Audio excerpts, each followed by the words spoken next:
O karon sa itong Bombo News Analysis.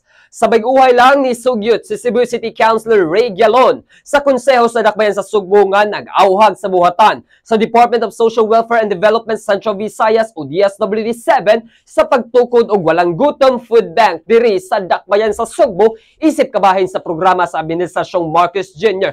nga walay Pilipinhon ang magkutaw ang tiyan tungod kay way makaon. Apan bisan pa man sa atong kahilaw sa atong mga pangidaron mga kabombo nga napaklian yun sa ako ang memorya nga diba ni atong tuig 2020 nagpanday naman og City Food Bank Ordinance si kanhi Cebu City Councilor Alvin Dizon. Di pod siguro ta kabasol ni Konsehal Gialon kay tunog og sikat pug kaayo ang programa sa presidente nga libre pictorial permi si DSWD Secretary Rex Gatchalian ug First Lady Liza Araneta Marcos nga makapangaut tagamay kung tiunay bagyod nga paghukad og pagkaon para sa mga kabus ang katuyuan sa administrasyon o ang pagpalapad lang silahang tinguha nga humot ilang bahos publiko tungod sa kadunot silang bukog og kasing-kasing sa tinuod nga suliran sa katawhang Pilipino. Pero sigurado gyud ko nga tungod lagi aning pundok pods politika sa ato mga players sa political arena sa Dakbayan sa Sugbo, wala pundohi gikan pang Mike Rama hangtod karon ni Raymond Alvin Garcia.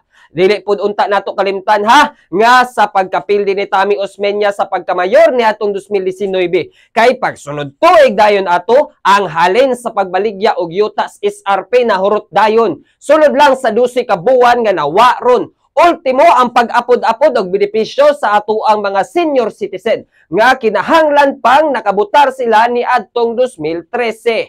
Purya Gaba Marimar mauning tunig yun. Pag-ayo ang ato ang mga lokal nga leader nga atong padag-on sa maabot nga Mayo 12. Mao kadto atong Bombo News Analysis kini na lang si Bombo Ken Apor para sa number 1 and most trusted radio network in the country, Bombo Radio Philippines. Basta Radio, Bombo!